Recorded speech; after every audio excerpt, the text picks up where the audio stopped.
सुबोध वाशनेट, आप भी मंच पर आमंत्रित हैं। डॉक्टर सुबोध से मैं रिक्वेस्ट करूंगी, साथ साथ में मिस्टर सिद्धार्थ चतुर्वेदी, आप भी मंच पर आएं और यहाँ पर फ्लोरल वेलकम मिस्टर तोमर का किया जाए।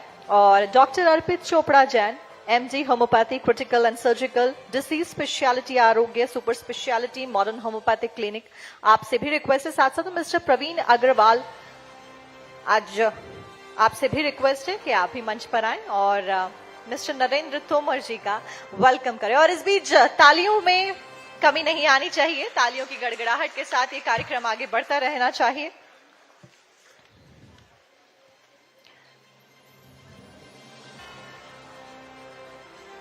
भारत 24 ऐसे कई सारे कार्यक्रम तमाम राज्यों में इंडिया के अलग अलग कोनों में जाकर कराता आया है। शिखर सम्मान कार्यक्रम आज मध्य प्रदेश में आयोजित किया है। हार्ट ऑफ इंडिया कहा जाता है मध्य प्रदेश को, झीलों का शहर कहा जाता है मध्य प्रदेश को। ऐसे में कई मायनों में मध्य प्रदेश की भूमिका इंडिया के लिए खास। और इसी के साथ में कार्यक्रम को आगे बढ़ाते हुए मैं आप सबसे रिक्वेस्ट करूंगी, आप सभी अपना स्थान नीचे ग्रहण करें, लेकिन उसके सिवाय लैंप लाइटिंग के लिए मैं रिक्वेस्ट करूंगी नरेंद्र सिंह तोमर जी आप मंच पर रहें, जेसी सर, मनोज जिज्ञासी सर और mister Vinod Mishra director millennium infra, आप भी मंच पर रहें सर।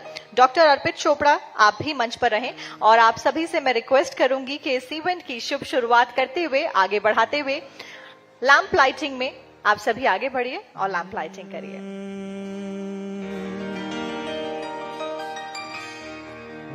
मिस्टर अखिलेश सोलंकी से भी मैं रिक्वेस्ट करूंगी वो भी मंच पर मौजूद रहें। रे गा रे गा सा रे गा मा गा रे गा मा पा मा गा रे गा सा। राम सिया राम सिया राम सिया राम सिया राम सिया राम सिया राम राम सिया राम सिया राम सिया राम सिया राम सिया राम सिया राम। और कार्यक्रम की शुभ शुरुआत के साथ ही मैं रिक्वेस्ट करूंगी कि आप सभी अपना स्थान ग्रहण करें। राम सिया राम सिया राम सिया राम सिया राम सिया राम सिया राम राम सिया राम सिया राम सिया राम सिया राम सिया राम सिया राम राम सिया राम सिया राम सिया राम सिया राम सिया राम सिया राम राम सिया राम सिया राम सिया राम सिया राम सिया राम सिया राम सिया राम सिया राम सिया राम सिया राम सिया राम सिया राम सिया राम सिया राम सिया राम सिया राम सिया राम सिया राम।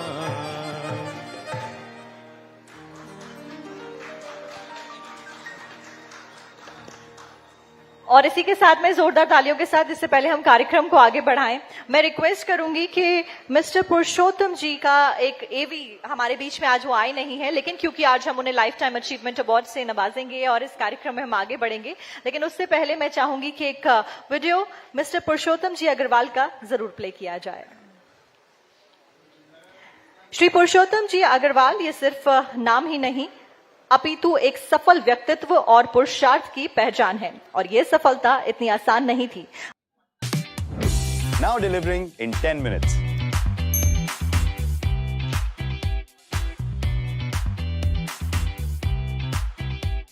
प्रदेश में आपके द्वारा किए जा रहे कार्यों को नवाजा जा रहा है। जो उम्र खेलकूद की होती है उसमें आपने ट्रांसपोर्ट और फिर कोल के क्षेत्र में कदम रखा।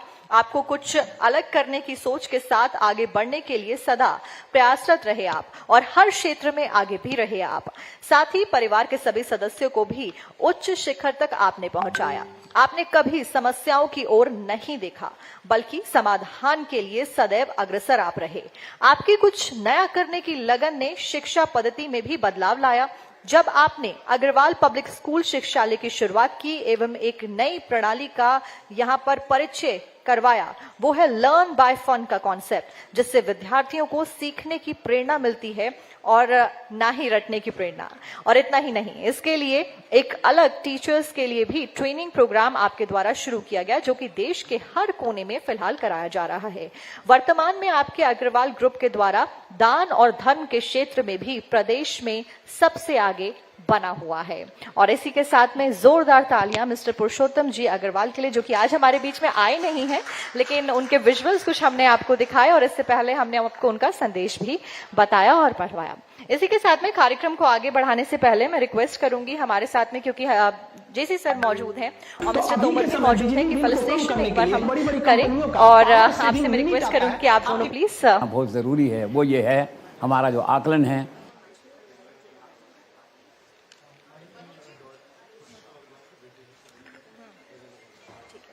लेकिन इससे पहले हम कार्यक्रम को आगे बढ़ाएं, क्योंकि मिस्टर पुरुषोत्तम अग्रवाल के लिए लगातार हम आपको बता रहे थे, उनके बेटे मिस्टर प्रवीण अग्रवाल हमारे बीच में मौजूद हैं। उनसे मैं रिक्वेस्ट करूंगी कि आप प्लीज मंच पर आएं और लाइफ टाइम अचीवमेंट अवार्ड, जो कि आज भारत 24 उनके सक्सेस के लिए उन्हें दे रहा है, उसको रिसीव करें। जोरदार तालियां मिस्टर पुरुषोत्तम जी अग्रवाल के लिए, जिनकी स्ट्रगलिंग स्टोरी आज एक सक्सेस स्टोरी बनी है। और उनके बिहाफ पे उनके बेटे मिस्टर प्रवीण अग्रवाल आज हमारे साथ में मौजूद हैं शिखर सम्मान कार्यक्रम में। और इसी के साथ में मैं हमारे बीच में मौजूद लोगों को बुलाना चाहूंगी। मिस्टर विनोद कुमार मिश्रा, जो कि डायरेक्टर हैं मिलेनियम इंफ्रा के, आपसे रिक्वेस्ट है सर आप भी मंच पर आए। साथ साथ में मिस्टर प्रवीण अग्रवाल, जो कि हमारे बीच में मौजूद थे। Mister Kamlesh Sen, member railway. जोरदार तालियां इस बीच। Thank you so much for coming sir. Mister Kamlesh Sen से भी मैं रिक्वेस्ट करूंगी वो भी मंच पर आए। Member railway users advisory committee, west central railway division Bhopal, आपका भी स्वागत है। और इसके साथ में डॉक्टर सुबोध वार्ष्णे, आपको भी मैं रिक्वेस्ट करूंगी कि आप भी मंच पर आए। आप सभी के कंट्रीब्यूशन से लगातार भारत आगे बढ़ रहा है। और इस बीच सिद्धांता स्पेशलिटी हॉस्पिटल भोपाल से आप हैं, एक्सीलेंस इन द फील्ड। जोरदार तालियां इस बीच। आगे बढ़ते हुए मैं रिक्वेस्ट करूंगी डॉक्टर मोनिका चौधरी और डॉक्टर सुनील मराठिया से आप दोनों मंच पर आए और जोरदार तालियों के साथ इन दोनों का भी स्वागत किया जाए।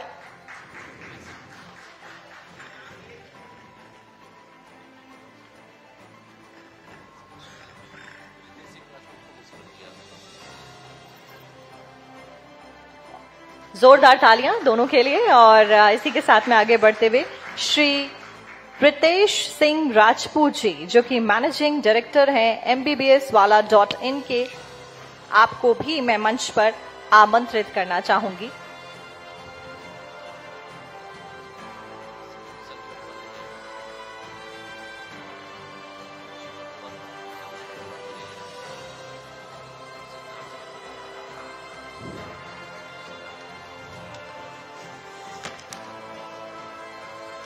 और इसी के साथ मैं रिक्वेस्ट करूंगी डॉक्टर सिद्धार्थ चतुर्वेदी से, जो कि एग्जीक्यूटिव वीपी हैं AISECT group excellence in the field of education. बहुत बहुत स्वागत है सर आपका। और जोरदार तालियों के साथ में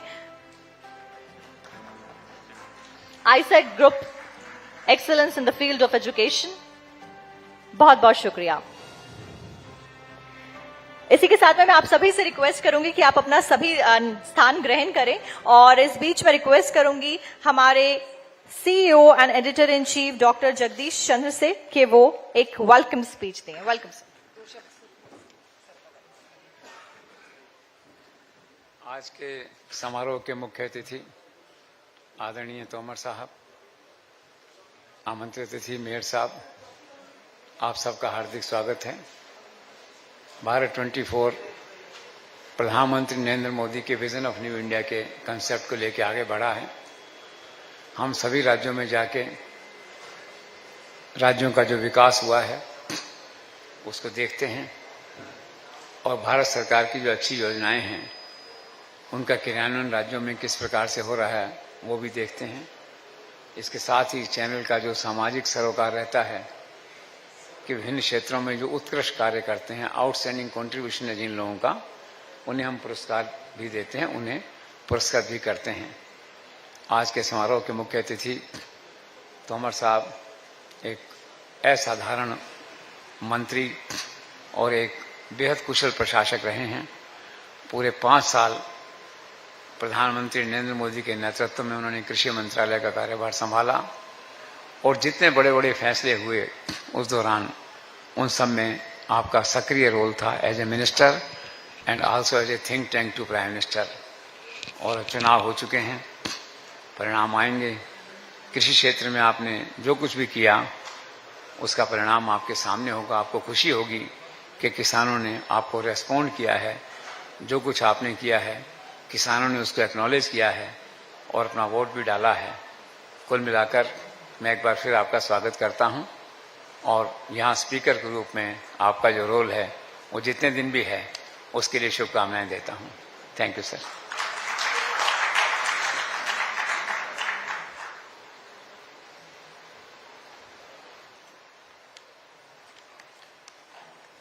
और इसी के साथ में आगे बढ़ते हुए मैं रिक्वेस्ट करूंगी हमारी टीम से कि तमाम जो पैनल है उसको आगे बढ़ाया जाए। और इसी के साथ में मोमेंटोस के लिए मैं रिक्वेस्ट करूंगी, हमारी टीम आगे मोमेंटोस भी देगी, लेकिन इससे पहले इंटरैक्शन को आगे बढ़ाते हैं। मेरी सहयोगी पूर्णिमा मिश्रा हमारे बीच में मौजूद है। मिस्टर तोमर के साथ में आगे इंटरैक्शन वो करेंगी। ओवर टू यू पूर्णिमा।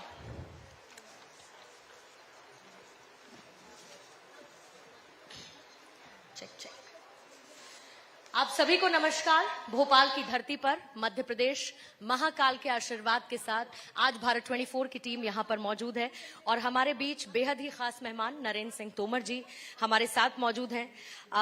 विधानसभा के माननीय अध्यक्ष हैं, पार्षद से केंद्रीय मंत्री तक का सफर तय कर चुके हैं और अब विधानसभा के माननीय अध्यक्ष के तौर पर शानदार काम को आगे बढ़ाते हुए बयानबाजी से दूर रहने वाले और प्रधानमंत्री नरेंद्र मोदी के बेहद भरोसेमंद लोगों में शुमार नरेंद्र सिंह तोमर जी का एक बार जोरदार तालियों के साथ स्वागत करते हैं भारत 24 के मंच पर। आपका बहुत बहुत स्वागत है सर। पहला सवाल मेरा आपसे ये है, क्योंकि अब चुनाव चल रहे हैं तो जाहिर है कि मध्य प्रदेश पर हर किसी की नजर है और मध्य प्रदेश में शानदार प्रदर्शन रहा साल 2014 में भी, 2019 में भी, 2024 के लिए, और उसमें आपकी भूमिका बहुत महत्वपूर्ण रही। 2024 के लिहाज से बीजेपी मध्य प्रदेश में 29 सीटों में से कहां खुद को खड़ा पाती है?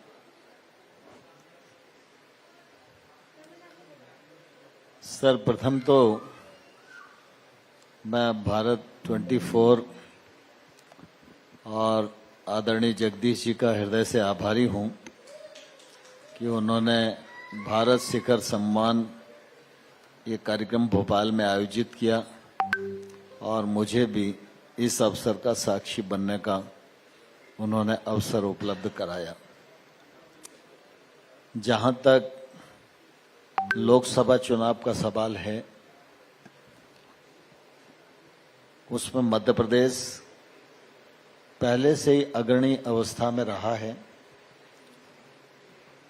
और मुझे कहते हुए प्रसन्नता है कि 2003 के बाद भारतीय जनता पार्टी ने जिस दृष्टिकोण और परिश्रम के आधार पर मध्य प्रदेश के तस्वीर को बदलने का सफलतम प्रयत्न किया, हर क्षेत्र में चौमुखी विकास, सर्वहारा वर्ग के हितों की चिंता, गरीब के जीवन स्तर में बदलाव लाना, ग्रामीण और शहरी अधोसंरचना खड़ी करना, शिक्षा और स्वास्थ्य के क्षेत्र में आमूलचूल परिवर्तन करना, इसी का परिणाम है कि लगातार भारतीय जनता पार्टी को मध्य प्रदेश की जनता पसंद कर रही है और इस बार जो लोकसभा का चुनाव है उसमें भी निश्चित रूप से भारतीय जनता पार्टी रिकॉर्ड कायम करने में सफल होगी। तो इस रिकॉर्ड से मैं 29 के 29 पाने का टारगेट समझूं बीजेपी का? हाँ, मान सकते हैं उसको। अभी आप पहुंचे थे महाकाल दर्शन करने के लिए, महाकाल से आपने आशीर्वाद भी लिया, तो आशीर्वाद में क्या मांगा? 29 की 29 सीटें, मतलब जो कांग्रेस को पिछली 2 मिली थी, आप इस बार उनको वो भी नहीं देना चाहते? देखिए, दरअसल क्या है कि महाकाल बाबा मध्य प्रदेश में विराजते हैं, तो जरूरी नहीं है कि उनका दर्शन चुनाव के समय किया जाए जी। हम लोग सामान्य जीवन में भी बाबा का दर्शन करने जाते रहते हैं और मैं ऐसा मानता हूं कि जो कुछ भी होता है वो बाबा की कृपा से ही होता है। आप मांगो तो भी, नहीं मांगो तो भी। लेकिन मैं इस अवसर पर काफी दिन बाद उज्जैन गया था। वहाँ महाकाल बाबा के भी दर्शन किए, हरसिद्धि मैया के भी दर्शन किए, बगुलामुखी माता के भी दर्शन किए, भैरव बाबा के भी दर्शन किए, और उन सब से यही प्रार्थना की कि वो हम सब पर कृपा की वर्षा करें और हमको सद्बुद्धि प्रदान करें, जिससे हम अपने वर्तमान दायित्वों को सफलतापूर्वक निर्वहन कर सकें। कृपा तो बरसती है बीजेपी पर, इसमें कोई दो राय नहीं है, और वो चुनावों में साफ तौर पर नजर आता है। बीते विधानसभा चुनावों में शानदार जीत के लिए पहले तो They said I asked too many questions. I said, that's how discoveries are made. I'm an innovator at UPES University. I am tomorrow. परिपक्व कार्यकर्ता हैं और वो उज्जैन विकास प्राधिकरण जैसी संस्थाओं में भी काम कर चुके हैं, संगठन में भी काम कर चुके हैं, और विधायक के रूप में, मंत्री के रूप में भी अपने दायित्व का उन्होंने निर्वहन किया है। इसलिए स्वाभाविक रूप से अब वो मुख्यमंत्री हैं तो उनके लिए काम करना अधिक कठिन नहीं है। अभी तो मुख्यमंत्री बनने के पश्चात सीधा सीधा चुनाव भी आ गया, लेकिन इस बीच में भी जो उन्होंने काम किया है वो तारीफ काबिल है, और मुझे पूरा विश्वास है कि आगे भी मध्य प्रदेश के अधूरे कामों को पूर्णता प्रदान करने में उनकी युक्ति, बुद्धि और क्षमता सभी काम आएगी। 29 में से 29 सीटों पर जीत की बात तो आप कर रहे हैं, लेकिन प्रधानमंत्री जी ने जब इन चुनावों का आगाज किया तो 400 पार का नारा दे दिया। अब क्योंकि 6 चरण पूरे हो चुके हैं, तो क्या मैं आपसे ये पूछ सकती हूं कि 400 पार ही? लोकतंत्र में स्वाभाविक रूप से चुनाव एक प्रतिस्पर्धा होते हैं, और जब हम प्रतिस्पर्धा में उतरते हैं तो हमको लक्ष्य भी तय करना चाहिए, और लक्ष्य को कैसे संधान करेंगे इसकी रणनीति बनाना भी चाहिए, उस पर काम भी करना चाहिए। मुझे इस बात का गौरव है कि इस समय देश का और भारतीय जनता पार्टी का नेतृत्व नरेंद्र मोदी जी जैसा प्रखर नेतृत्व कर रहा है, और मोदी जी ने जो लक्ष्य तय किया है, मैं समझता हूं कि उस लक्ष्य को पूरा करने में उनको जरूर जनता के आशीर्वाद से सफलता मिलेगी। लेकिन मोदी को हराना है, और इस जो लक्ष्य आपने तय किया, इस लक्ष्य को कमतर आंकने के लिए एक महागठबंधन तैयार है, इंडिया अलायंस तैयार है, जो ये कहता है कि हम एकजुट हैं और मोदी को हरा देंगे, और 400 पार तो सिर्फ हवाई बातें हैं। और हर एक पार्टी की तरफ से एक अलग अलग आंकड़ा दिया जा रहा है, जिसमें बहुत ज्यादा सीट्स आपको दे नहीं रहे हैं वो लोग। देखिए, दरअसल क्या है, विपक्ष के साथ 2-3 प्रकार की तकलीफ है। एक तो विपक्ष के पास ऐसा कोई नेतृत्व नहीं है जिसकी मोदी के साथ तुलना हो सके। मोदी जी अतुलनीय व्यक्तित्व के धनी हैं। सारे लोग इकट्ठा हो जाते हैं तो सब मिलकर भी मोदी जी के सामने हल्के पड़ते हैं। दूसरा, नकारात्मक नजरिए से कभी भी सकारात्मक परिणाम नहीं आते, यह अपने आप में कठोर सत्य है। और विपक्ष के पास सकारात्मकता नहीं है, वो नकारात्मकता की बैसाखी पर चढ़कर सत्ता को प्राप्त करना चाहते हैं, जो उनको कभी प्राप्त होने वाली नहीं है। लेकिन उसी सकारात्मकता के साथ वो ये कहते हैं कि हम तो देश को बचाने की लड़ाई लड़ रहे हैं, हम संविधान को बचाने की लड़ाई लड़ रहे हैं, हम देश को आगे बढ़ाने की बात करने के साथ साथ एक ऐसी पार्टी को अब सत्ता नहीं सौंपे देना चाहते जो देश को पूरी तरीके से बर्बाद कर देगी। ये विपक्ष का एक नैरेटिव है जो जनता के बीच, खुद मध्य प्रदेश की धरती पर कांग्रेस के बड़े बड़े नेता पहुंचे थे जो इस बात को कहकर गए लोगों के बीच। देखिए, यही प्रतिपक्ष की नकारात्मकता है। देश को आगे बढ़ाने के लिए संघर्ष करना ये देश के 140 करोड़ लोगों का दायित्व है, जिम्मेवारी है। लेकिन देश को बचाना, संविधान को बचाना, इससे बड़ा झूठ वर्तमान परिवेश में और क्या हो सकता है। आज देश आंतरिक सुरक्षा में भी सुरक्षित है और आज देश बाहरी सुरक्षा में भी सुरक्षित है। इस बात को सामान्य तौर पर ठेले और खोमचे पर काम करने वाला व्यक्ति भी समझता है, लेकिन दुर्भाग्य से ये प्रतिपक्ष के बड़े बड़े नेता इसलिए नहीं समझते कि इनके पास सत्य बोलने के लिए कुछ है नहीं और झूठ बोलकर ही अपनी बैतरणी को पार करना चाहते हैं। किसी ने एक अच्छी बात कही और अगर आप उससे इत्तेफाक रखें तो किसी ने कहा कि विपक्ष माहौल बहुत अच्छा बनाता है। आप मानते हैं इस बात को कि माहौल बनाया है उन्होंने? भले ही एक जो आप सो कॉल्ड नकारात्मक नैरेटिव कह रहे हैं उसके साथ ही, लेकिन 2024 के चुनाव में नजर आया है आपको वो माहौल जो विपक्ष ने बनाया? देखिए, जब निर्वाचन होता है तो स्वाभाविक रूप से विपक्ष की अपनी भूमिका है, उन्हें निर्वहन करनी चाहिए। जो लोग आज विपक्ष में, उनमें बहुत सारे लोग तो ऐसे हैं जिनने आंखें ही सत्ता में खोली हैं, और हम लोग उन लोगों में से हैं जिनने राजनीति में जब आंखें खोली तो बरसों तक विपक्ष में ही काम किया और उसके बाद सत्ता में आए।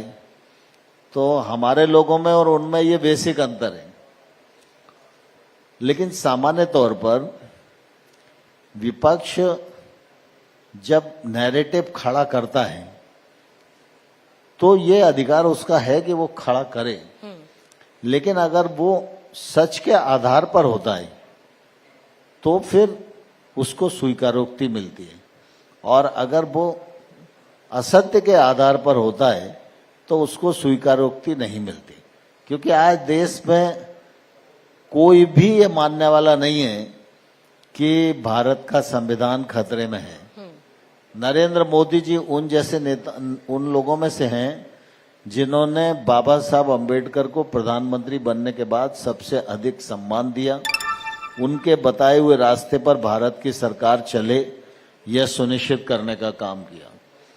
26 जनवरी गणतंत्र दिवस है, ये सब जानते थे, लेकिन 26 नवंबर को संविधान दिवस घोषित करके पार्लियामेंट में एक नया आयाम दिया। 26 नवंबर को प्रतिवर्ष संविधान पर बहस होती है, चर्चा होती है, बाबा साहब अम्बेडकर को ध्यान में रखा जा सकता है।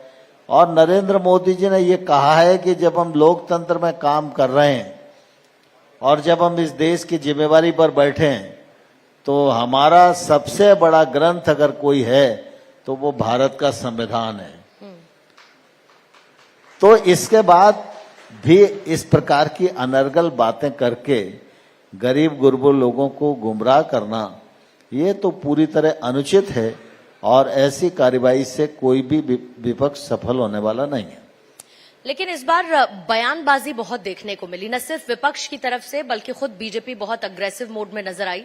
और खास तौर से अगर तोमर साहब मैं कहूं तो पहले चरण के बाद मुसलमानों का जिक्र होने लगा, मंगलसूत्र का जिक्र होने लगा, आपकी प्रॉपर्टी छीन ली जाएगी, आपका पैसा छीन लिया जाएगा। इस तरीके का एक नैरेटिव बीजेपी की तरफ से भी जनता के सामने रखा गया। धर्म के नाम पर आरक्षण को विपक्ष चाहता है कि मजबूती के साथ लेकर जाए। बीजेपी का स्टैंड क्या है? नहीं, मैं समझता हूं कि इस प्रकार का दोष बीजेपी पर पड़ना उचित नहीं है। विरासत कानून बनाएंगे, ये बात हमने नहीं कही, ये बात कांग्रेस की तरफ से आई। तो भारतीय जनता पार्टी को तो स्पष्ट करना ही पड़ेगा ना कि उसके पीछे तुम्हारा छुपा हुआ एजेंडा क्या है। तुम अगर बहनों के मंगलसूत्र को लूटना चाहते हो किसी कानून के माध्यम से, तो यह भारतीय जनता पार्टी को, प्रधानमंत्री को स्पष्ट करना ही पड़ेगा। और जब आप धर्म के आधार पर आरक्षण की बात करते हो जिसे भारत का संविधान इजाजत नहीं देता, तो आप कोई नैरेटिव सिद्ध वोट के लिए करना चाहते हो तो हमको स्पष्ट तो करना ही पड़ेगा कि सच क्या है और झूठ क्या है। इसमें किसी को क्या तकलीफ होनी चाहिए। बस दिक्कत सबसे बड़ी यह है कि जब हम स्पष्ट करते हैं तो हमको मुसलमान नाम लेना पड़ता है, लेकिन भारतीय जनता पार्टी मुसलमानों के खिलाफ नहीं है। हमारा जो तर्क है हमारा जो वक्तव्य है, हमारा जो प्रहार है, वो कांग्रेस जैसी तमाम सारी उन पार्टियों पर है जो झूठा नैरेटिव गढ़ने की कोशिश कर रहे हैं। पर जब आप मुसलमानों का जिक्र करते हैं तो फिर विपक्ष कहता है कि बीजेपी मुसलमान विरोधी है। नहीं, मैंने कहा ना कि भाई चूंकि जब स्पष्टता करना पड़ेगी तो मुसलमान शब्द उसमें आ जाता है। मैं इससे ज्यादा और साफ क्या बोलूं कि भारतीय जनता पार्टी मुसलमानों के विरुद्ध नहीं है। भारतीय जनता पार्टी उन लोगों के विरुद्ध है जो मुस्लिमों का तुष्टीकरण कर रहे हैं और देश को गुमराह करने की सफल कोशिश कर रहे हैं। आपको कोई ऐसा राज्य है जहां पर बीजेपी के लिए चुनौती लगती है लोकसभा चुनावों में? नहीं, स्वाभाविक रूप से देश में अनेक भाग हैं जहां बीजेपी का काम बहुत मजबूत है, कुछ भाग ऐसे भी हैं जहां हमारा उतना मजबूत नहीं है, लेकिन लगातार भारतीय जनता पार्टी ने अपने आप को फर्ज से अर्ज तक ले जाने की एक ईमानदार कोशिश की है और उसी का परिणाम है कि विचार और कार्यकर्ता और परिश्रम के आधार पर भारतीय जनता पार्टी आज दुनिया की सबसे बड़ी पार्टी है और जिन स्थानों पर हम कमजोर हैं उन स्थानों पर भी इस बार बाजी पलटेंगे, ऐसा विश्वास के साथ चुनाव लड़ रहे हैं। तो कहाँ आप कमजोर हैं, यही मेरा सवाल था। कहाँ आपको लगता है या बीजेपी का इंटरनल सर्वे क्या कहता है? ये विश्लेषण का विषय है जी। बहुत सारे क्षेत्र हैं, बहुत सारे राज्य हैं जहां निश्चित रूप से अभी हम जितना मजबूत होना चाहिए हमारी यात्रा उतनी मजबूत नहीं है, लेकिन हम इस बार वहां भी अच्छे परिणाम निकालेंगे और आने वाले कल में भाजपा सर्वस्पर्शी बने, सर्वव्यापी बने, इस लक्ष्य को लेकर हम लगातार 365 दिन काम करते ही रहते हैं। जी, क्योंकि आपने कृषि मंत्री की बहुत महत्वपूर्ण भूमिका निभाई है और प्रधानमंत्री मंच से 4 जातियों का जिक्र करते हैं जिनमें किसान हैं, उनके लिए काम करना है। लेकिन क्या आपको लगता है कि किसानों की नाराजगी बीजेपी दूर कर पाई है? आपको वो कानून याद होंगे जिनको वापस लेना पड़ा और आपने उसमें बहुत महत्वपूर्ण भूमिका निभाई, लेकिन उसके बाद आज की स्थिति में किसान नाराज नहीं है, ये बीजेपी कह सकती है श्योर शॉट? देखिए, किसान आज नाराज नहीं है। ये पूरे देश में किसानों से भी बात करने में दिखाई देता है। जहां तक छुटपुट आंदोलन की बात है तो मुझे कहने में ये कोई संकोच नहीं है। इस प्रकार के आंदोलन किसानों के आंदोलन नहीं है, ये यूनियनों के आंदोलन है और यूनियनों के जो आंदोलन होते हैं उनकी अपनी सीमा है। ट्रेड यूनियन चलाना है तो कुछ ना कुछ एजेंडा बनाना ही पड़ता है। लेकिन आपने देखा कि जब कृषि कानूनों के मामले को लेकर भी आंदोलन था तो एक ही पॉकेट में था, पूरे देश में नहीं था। इसका मतलब पूरे देश का किसान उन कानूनों के साथ ही खड़ा था। लेकिन फिर भी प्रधानमंत्री जी ने किसानों का सम्मान रखते हुए उनको वापस लिया। लेकिन मुझे कहते हुए प्रसन्नता है कि प्रधानमंत्री किसान सम्मान निधि हो, प्रधानमंत्री फसल बीमा योजना हो, पर ड्रॉप मोर क्रॉप वाली स्कीम हो और किसानों के लिए एमएसपी को बढ़ाने का मामला हो, ऐसे अनेक उपक्रम प्रधानमंत्री जी ने किए हैं जिससे कि किसान का शोषण रुके, किसान की आमदनी बढ़े। और मुझे कहते हुए प्रसन्नता है कि जब प्रधानमंत्री जी ने कहा था कि किसान की आमदनी दोगुनी होनी चाहिए, तो जब आजादी का 75वां वर्ष था तो मैं उस समय एग्रीकल्चर मिनिस्टर था और उस समय हम लोगों ने देश के 75,000 किसानों का सर्वे करवाया था और उन 75,000 किसानों को पूरे विवरण के साथ आईसीआर की वेबसाइट पर लोड भी किया गया है।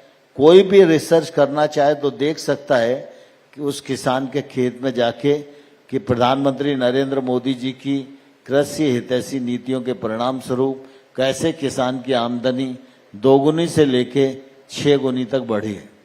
अन्नदाता महत्वपूर्ण है और इसमें कोई दो राय नहीं, लेकिन प्रधानमंत्री जी 2047 के विजन की बात करते हैं।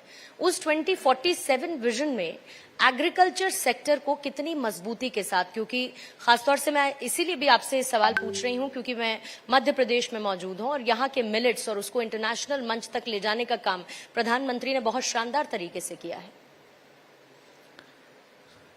प्रधानमंत्री जी जब आज चुनाव के दौर में भी हैं तब भी उनकी नजर 2047 में भारत विकसित भारत बने इस लक्ष्य पर है। और मैं समझता हूं कि भारत को विकसित भारत बनाने के लिए बहुआयामी प्रयत्नों की आवश्यकता है और उन प्रयत्नों पर नरेंद्र मोदी जी के नेतृत्व में केंद्र सरकार ने राज्य सरकारों के साथ मिलकर काम करना प्रारंभ भी कर दिया है। लेकिन हम सब ये जानते हैं कि सभी क्षेत्रों महत्वपूर्ण हैं, लेकिन कृषि का क्षेत्र भी महत्वपूर्ण है, क्योंकि जब 2047 आएगा हमारी आबादी भी बढ़ेगी, दुनिया की आबादी भी बढ़ेगी, क्लाइमेट जैसी चेंज जैसी चुनौतियां भी हमारे सामने होंगी और मौसम की मार भी किसानों को परेशान करेगी। ऐसी परिस्थितियों में जो आने वाले कल में चुनौतियां आने वाली हैं, उन चुनौतियों का सामना करना और दुनिया की खाद्यान्न की आवश्यकता को, देश की खाद्यान्न की आवश्यकता को पूर्ण करना, ये हम लोगों के सामने कठोर चुनौती है। और मुझे पूरा विश्वास है कि हमारे एग्रीकल्चर के साइंटिस्ट इस चुनौती से पार पाने के लिए पूरी शिद्दत के साथ अनुसंधान कर रहे हैं और उस अनुसंधान में उनकी कोशिश है कि हम सब ऐसी टेक्नोलॉजी, ऐसे बीजों का इजाद करें जिससे कि उत्पादकता बढ़े, किसान की आमदनी बढ़े और पानी कम खर्च हो। वर्तमान में जो चुनौतियां मौसम की हमारे सामने आ रही हैं, आने वाली हैं, उनसे भी हम निपट सकें और अपने देश की भी खाद्यान्न पूर्ति कर सकें। और आज हमें कहते हुए प्रसन्नता है कि एक जमाने में हम खाद्यान्न मांगने वाले देश हुआ करते थे, आज दुनिया का बड़ा हिस्सा हिंदुस्तान की तरफ देखता है खाद्यान्न के लिए। तो स्वाभाविक रूप से दुनिया के जो हिस्से हमारी तरफ सहयोग के लिए निहार रहे हैं, तो अपने देश के साथ साथ हम उनके प्रति भी अपने आप को जिम्मेवार मानते हैं। और मुझे लगता है कि कृषि प्रधान देश तो हमारा है ही, और इसलिए कृषि को प्राथमिकता पर रखकर 2047 की हम आवश्यकता को पूर्ण कर सकें। इस विजन को तैयार करने के लिए और इस पर काम करने के लिए हमारे एग्रीकल्चर साइंटिस्ट और केंद्र सरकार, राज्य सरकारों के साथ मिलकर काम कर रही है। आप संवैधानिक पद पर हैं, लेकिन ये कहा जाता है कि संवैधानिक पद पर रहते हुए भी आप वो जो पर्दे के पीछे का हीरो होता है, मध्य प्रदेश में राजनीतिक तौर पर पार्टी को मजबूती देने का काम करते हैं। ग्वालियर और चंबल को लेकर खास तौर पर मैं नरेंद्र सिंह तोमर सर आपसे सवाल पूछना चाहूंगी। कई ऐसे सर्वेज हैं वो ये क्यों कहते हैं कि ग्वालियर चंबल में बीजेपी को टफ फाइट मिल रही है। दूसरा, ग्वालियर चंबल में जिन कैंडिडेट्स को उतारा गया आपका प्रभाव था, इसीलिए उन लोगों को वहां से टिकट दिया। संपत्ति है पब्लिक का कनेक्ट इतनी बड़ी, आप उसे वंचित हो जाओगे। ऐसा नहीं है, भारतीय जनता पार्टी कोई प्राइवेट लिमिटेड कंपनी नहीं कुल मिला के मेरा जो किसी के कहने से टिकट मिले। भारतीय जनता पार्टी की चुनाव समिति ने प्रत्याशियों के टिकट तय किए गए, लेकिन ये सही है कि जो एरिया टफ होता है वहाँ फाइट टफ होती है, लेकिन टफ फाइट में भी भाजपा जीतेगी, यह मुझे विश्वास है।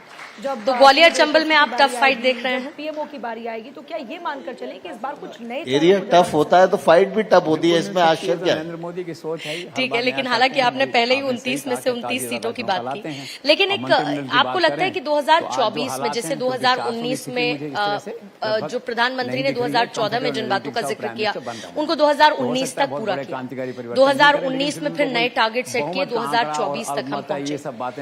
राम मंदिर कितना बड़ा मुद्दा है जो बीजेपी के लिए एक बड़ा वोट बैंक अपने साथ लेकर चलता है। एज इट इज है, ठीक है ना, उनको ऐसे मित अधिकार हैं, वैसे ही रहेंगे। देखिए, अब डिफेक्टो प्राइम मिनिस्टर राम मंदिर का विषय उनको अच्छा लगता है, दूसरों को लगता है, लेकिन भारतीय जनता पार्टी के लिए कभी भी वोट का और राजनीति का विषय नहीं रहा। देखा जाए तो राम मंदिर हमारे लिए हमेशा से आस्था का विषय रहा है मंत्रिमंडल में रहना चाहिए और हमने रहना चाहिए। डंके की चोट पर हमेशा ये कहा है कि जब हमारी आवश्यकता पड़ेगी तो राम मंदिर निर्माण के मार्ग को प्रशस्त करने में भारतीय जनता पार्टी अपनी भूमिका का निर्वाह करेगी।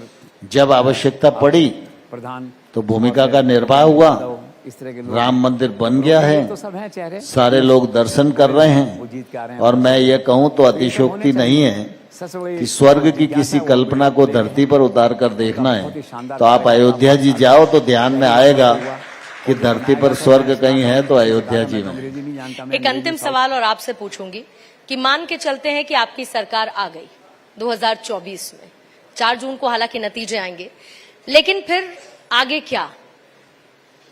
अयोध्या के बाद क्या मथुरा की बारी, या फिर कड़े फैसलों में शामिल रहेगा यूसीसी पूरे देश भर में लागू करना, 1 नेशन 1 इलेक्शन की बात करना, या फिर कुछ और? मैं समझता हूं भारतीय जनता पार्टी ने अपने दृष्टिकोण को देश के सामने स्पष्ट किया है। मैं समझता हूं कि जो यात्रा के दौरान समय समय पर विषय आएंगे, चाहे वो समान नागरिक आचार संहिता का मामला हो, चाहे अन्य विषय हो, उनको तो करने का प्रयत्न किया ही जाएगा। लेकिन अंततोगत्वा 2024 चुनाव जीतने के बाद 2047 में भारत तो अभी के समय बिजली बिल को कम करने के लिए बड़ी बड़ी कंपनियों का पावर सेविंग यूनिट आता है। आप एक मशीन टाइप का होता है, इसे लगा दीजिएगा तो ये बिजली विधानसभा को सुचारू रूप से चलाने वाले, पेपरलेस बनाने वाले, इसका श्रेय आपको निश्चित तौर पर जाता है और मध्य प्रदेश में बीजेपी को तो मजबूती आप दे ही रहे हैं। बहुत बहुत धन्यवाद आपका समय देने के लिए। एक बार फिर से जोरदार तालियां नरेंद्र सिंह तोमर जी के लिए इस चर्चा का हिस्सा बनने के लिए। धन्यवाद सर। बहुत बहुत शुक्रिया सर आपका। और आपसे मैं रिक्वेस्ट करूंगी, आप अभी मंच पर बने रहे, रिक्वेस्ट करूंगी हमारे सीईओ और editor in chief doctor Jagdish Chandra ji से आप भी मंच पर आए। हमारे सीबीओ मिस्टर मनोज जिज्ञासी और डॉक्टर अनीता हाडा, आपसे भी मैं रिक्वेस्ट करूंगी कि आप भी मंच पर आए। और मोमेंटो देने से पहले मैं रिक्वेस्ट करूंगी फेलिसिटेशन के लिए मंच पर मौजूद रहे Mrs Nupur Silawat, co-founder and MD Indore Sunlight Private Limited, excellence in sustainable, reliable and cost-effective energy solution। इसके साथ साथ में मैं मंच पर आमंत्रित करना चाहूंगी मिस्टर मयंक सिलावट को भी, founder and CEO Indore Sunlight Private Limited, excellence in sustainable, reliable and cost-effective energy solution। आप दोनों को मैं मंच पर आमंत्रित करती हूँ और जोरदार तालियों के साथ में आगे बढ़ते हैं। Thank you so much. और इसी के साथ में मैं रिक्वेस्ट करूंगी हमारी टीम से मोमेंटो दीजिए और साथ साथ में हमारे एडिटर मध्य प्रदेश अखिलेश सोलंकी को भी मैं मंच पर आमंत्रित करना चाहूंगी और मिस्टर अतुल वर्मा और साथ साथ में मिस्टर भीम नेगी, आपसे भी मैं रिक्वेस्ट करूंगी कि आप भी इस दौरान मंच पर मौजूद रहें और मिस्टर नरेंद्र तोमर जी को मोमेंटो दीजिए। Thank you so much sir for coming on Bharat 24 today and making this event a successful event. Your presence means a lot. Thank you so much. और जोरदार तालियां इस बीच बजती रहें।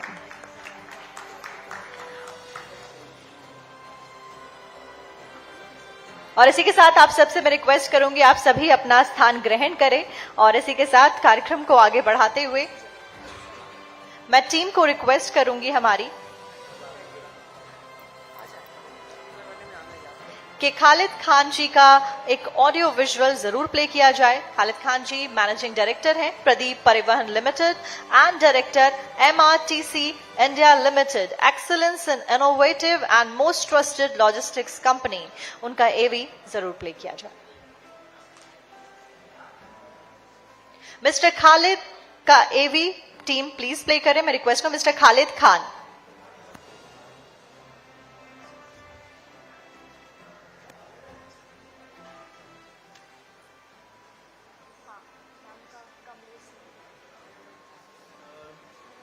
मैं खालिद खान, मैनेजिंग डायरेक्टर पारादीप परिवहन limited and director MRTC India private limited, आज बहुत खुश भी हूं और थोड़ा दुखी भी हूं। खुश कि मैं भारत 24 के माध्यम से आज आप सभी को ये बताना चाहता हूं कि मेरी कंपनी पारादीप परिवहन लिमिटेड बहुत जल्द ही लिस्टेड होने वाली है, जिसकी मुझे बेहद खुशी है।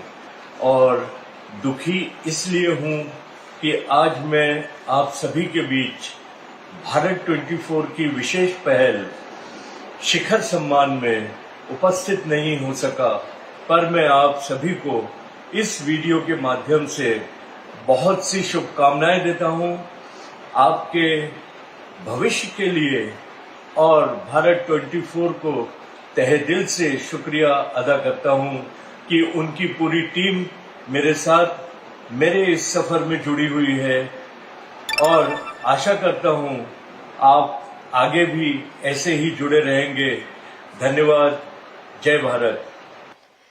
और जोरदार तालियों के साथ में आगे बढ़ते हुए इवेंट में अगले सेशन की ओर बढ़ते हैं। रेलवे इंफ्रास्ट्रक्चर का सुधार और बढ़ते भारत का यही आधार। इसी सेशन की शुरुआत हम करेंगे, जिसके लिए हमारे बीच में मौजूद स्पेशल गेस्ट को मैं मंच पर आमंत्रित करना चाहूंगी।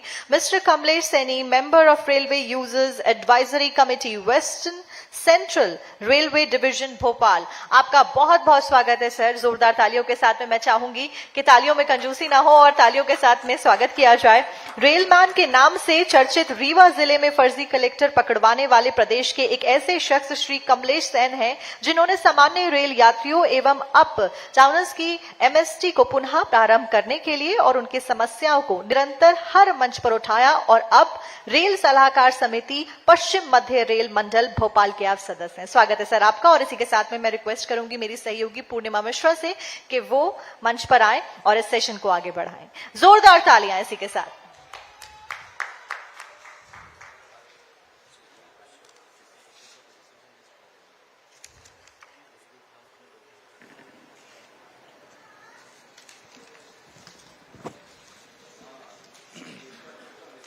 थैंक यू सो मच साक्षी। हालांकि कमलेश सैन जी का एक बहुत शानदार इंट्रोडक्शन आपकी तरफ से दिया गया है, लेकिन उम्मीद करती हूं कि बातचीत में ऐसा बहुत कुछ समझ में आए जो आप करते आए हैं और जो आप कर रहे हैं। रेल यात्रियों की आप आवाज बने। बहुत अनोखे तरीके से आपकी तरफ से विरोध प्रदर्शन किया गया। जो अप डाउनर्स हैं, जो रोज आना जाना करते हैं, उनके लिए विशेष तौर पर आपने आंदोलन चलाया और अब आप रेल सलाहकार समिति के सदस्य हैं। ये सफर रेलवे में ट्रैवलर्स सफर करते हैं, लेकिन आपका ये सफर वहां से शुरू होकर यहाँ तक कैसे पहुंचा, जरा विस्तार से मुझे समझाइए। सबसे पहले तो मैं भारत 24 के शिखर सम्मान कार्यक्रम की बधाइयां देता हूं शुक्रिया सर। डॉक्टर जगदीश चंद्र जी को। और जैसा कि आपने कहा ये सफर, तो मेरा व्यवहारिक अनुभव है कि हम किसी गड्ढे में गिर जाते तो निकलने के लिए जो भी प्रयत्न करना चाहिए वो करते हैं। और वैसे ही हुआ। एक वर्ग है पूरे प्रदेश में और देश में जो डीएमयू मेमू ट्रेन चलती हैं, एक शहर से दूसरे शहर की तरफ लोग जाते हैं तो एमएसटी के माध्यम से यात्रा करते हैं, क्योंकि उनको सुलभ होता है और सस्ती यात्रा होती है। तो कोविड काल के बाद जो ट्रेनों में परिवर्तन हुए यात्राओं में लोगों को, तो एमएसटी बंद हो गई। मैं विदिशा जिले से रहा, तो विदिशा से लगभग 15,000 लोग भोपाल आते हैं और आसपास के क्षेत्र के लोग भी आते हैं। कोविड में तो लोग वैसे ही परेशान थे, लेकिन जो अप डाउनर्स वर्ग होता है, जो डेली अप डाउन करते हैं, उनकी कम सैलरियां होती हैं। तो जब उनकी जॉब गई तो हम बड़े मंच पर बैठ के बड़ी बड़ी बातें कर सकते हैं, बड़े विचारक हो सकते हैं, उपदेश दे सकते हैं, लेकिन जब हम उनके दर्द को जानने की कोशिश करेंगे, 10,000 की सैलरी वाले की नौकरी चली जाए तो घर कैसे चलेगा उसका।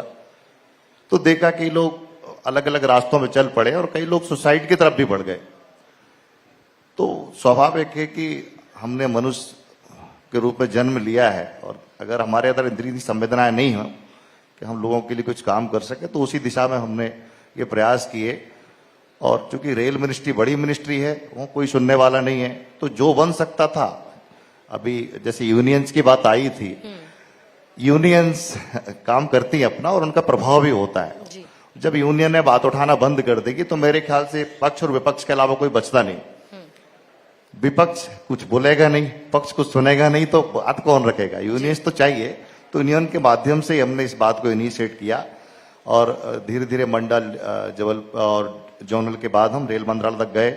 और मुझे नहीं पता कि उन्होंने हमारी एसोसिएशन यूनियन की बात को माना कि स्वतः ही प्रारंभ की, लेकिन ऐसा लगा कि जब पत्राचार हुआ कि उन्होंने हमारी बात को माना, एमएसटी पुनः प्रारंभ की और लोग आसानी से यात्रा कर पा रहे हैं।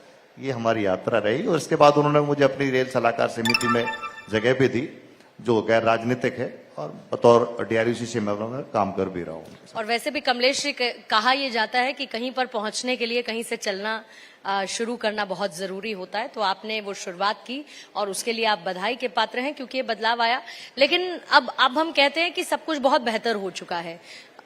इसीलिए मेरा आपसे पूछना जरूरी है कि वर्तमान रेल में या जो इससे पहले रही उसमें सुविधाओं में या किसी और तरीके का कोई एक बड़ा अंतर आप समझते हैं, देखते हैं कि बदलाव हुआ है? ये कह पाना बड़ा मुश्किल होगा, क्योंकि दो प्रकार के लोग होते हैं। जो जहां पर हम बैठे हैं, यहाँ पर सामान व्यक्ति का आ पाना बड़ा मुश्किल काम है, वह बिल्कुल व्यवहारिक बात है और मैं वही कहूंगा। तो जो वंदे भारत की यात्रा करते हैं वो कहते हैं बहुत बढ़िया, देश रेल ने तरक्की कर ली, लेकिन आप उस वर्ग की तरफ जाइए जो जनरल में लटका हुआ है, बच्चे को दबाए हुए। 2 दिन पहले एक पेपर में खबर आई थी कि एक 6 बच्ची की मृत्यु हो गई, जनरल कोच में बैठी थी। कल भी एक गार्ड की मौत हुई। तो हम उस वर्ग को देखें, और वो वर्ग बहुत बड़ा वर्ग है। सरकारी आंकड़े भी ये कहते हैं 80 करोड़ लोगों को मुफ्त राशन दिया जा रहा है, लेकिन उनकी जनरल की यात्रा समाप्त की जा रही है। तो जनरल कोचेस के साथ साथ तो स्लीपर की भी यात्रा खत्म हो रही। आज हर ट्रेन में देखो तो 2 स्लीपर बचे हुए हैं। कई ट्रेनों में 12-13 स्लीपर होते थे, तो 2-2 बचे हुए हैं। इनकी आवाज कौन उठाएगा? कभी किसी, मैं ऐसा नहीं कहूंगा कि चूंकि मीडिया का भी कार्यक्रम है, ये ठीक नहीं होगा, लेकिन कोई भी चैनल कभी किसी ट्रेन को सूट नहीं करता कि उसमें सवारियां अगर 72 बैठने की जगह है तो उसमें 300 और 400 कैसे बैठे। कुछ समय पहले दैनिक भास्कर ने जरूर इस खबर को छापा था कि 72 सीटों की जगह 210 सवारियां बैठी हुई हैं। तो समस्या ये है कि एक वर्ग के लिए हम जब काम करने निकलते हैं तो हमें ये देखना पड़ता है कि हम सही दिशा में जा रहे हैं, गलत दिशा में जा रहे हैं। लेकिन आप जब जनरल कोच के सामने खड़े हो गए तो समझ में आ जाएगा कि देश में रेल बदल रही है, कि हम पुराने को भी और नीचे लेके जा रहे हैं। बहुत अच्छी बात है, अमृत भारत योजना में कई स्टेशन विकसित किए जा रहे हैं, वंदे भारत ट्रेन जैसी चलाई जा रही है। मैंने खुद उसका ग्रांड वेलकम करवाया। हमारे तत्कालीन डीआरएम ने कहा कि विदिशा में आप बहुत सारे लोगों को इकट्ठा करके इसका ग्रांड वेलकम कराइए। WCR में पहली ट्रेन है। हमने वहां 10,000 लोगों को इकट्ठा करने की कोशिश की अलग अलग स्टेशन पर। लेकिन जब मैं लोगों की तकलीफ देखता हूं कि किसी की माँ रह गई, किसी का बेटा रह गया, लटक गया, सामान चला गया, 2 कोच की जगह 1 कोच बचा है, आगे से पीछे जा रहे हैं लोग, तो वो भी तो हमारे देश के लोग हैं, वो भी तो रेल यात्री हैं। तो मुझे ऐसा लगता है कि जहां सुधार होना चाहिए वहां अभी भी सुधार बाकी है। हम एकदम से व्यवस्था को बदलने की कोशिश कर रहे हैं। विचारक लोग हैं, वो बड़े विचार रखते होंगे, बड़े लेवल पर सोचते होंगे, लेकिन मैं फिर वो अपनी वही बात कहूंगा कि बहुत अच्छा मेकअप करके अगर हम ये दिखाने की कोशिश करते कि हम बहुत सुंदर हैं और 25-30 बीमारियां शरीर में लेके चल रहे हैं जी, तो मैं नहीं समझता हूं कि वो सुंदर। बिल्कुल, और आपकी वाजिब बात है। और मैं ये समझती हूँ कि यहाँ पर ऐसे बहुत सारे लोग होंगे जिन्होंने शायद उस जनरल कोच में भी ट्रैवल किया होगा, जो आज शायद वंदे भारत के सुपर कोच में भी चलते होंगे, उस तेज स्पीड ट्रेन में भी बैठते होंगे, लेकिन समस्याएं हैं और आप उसको बदलने की कोशिश कर रहे हैं। ये काबिले तारीफ बात है। इसके साथ साथ काबिले तारीफ ये भी है कि आप बेरोजगारों के लिए और युवाओं के लिए लगातार आप प्रयासरत रहते हैं। बहुत सारे काम उनकी तरफ से किए जाते हैं। जरा इसकी रूपरेखा भी आप समझाइए इस मंच के माध्यम से। जिस व्यक्ति ने जीवन में किसी प्राइवेट शोरूम में, शॉप में नौकरी की हो और वो बेरोजगारी के दर्द को बेहतर समझ सकता है। आज का युवा या आज का जो वर्ग है, जो लोग हैं, जो आभाभरी दुनिया को देखते हैं, उनके अंदर संयम की बड़ी कमी है। हम सभी लोग रोज दैनिक समाचार पत्र देखते हैं और समाचार पत्रों में लगभग 5 से 7 खबरें ऐसी होती है जो आत्महत्याओं की होती है, लेकिन वो हमारे लिए केवल खबर होती है जी। हम उसको पलट के आगे बढ़ जाते हैं, उनमें अपने टाइप की खबरों को हम सर्च करते हैं। हम जब देखते हैं कि वो व्यक्ति जिसने सुसाइड किया है या जो गया है वो किसी के परिवार का तो सदस्य रहा हो, क्यों गया? तो अधिकांश युवाओं के पास सबसे बड़ी समस्या है वो बेरोजगारी की, जो मैं पिछले 2007 से ऑब्जर्व कर रहा था।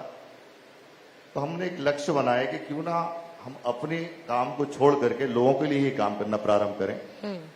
तो लोगों को जोड़ा और वो तबके के लोग जो ग्रामीण क्षेत्रों में रहते थे, जिनके पास डिग्रियां नहीं थी, उनको सरकार से या सरकार की अलग अलग परियोजनाओं में व्यवस्थित करा के उनको रोजगार की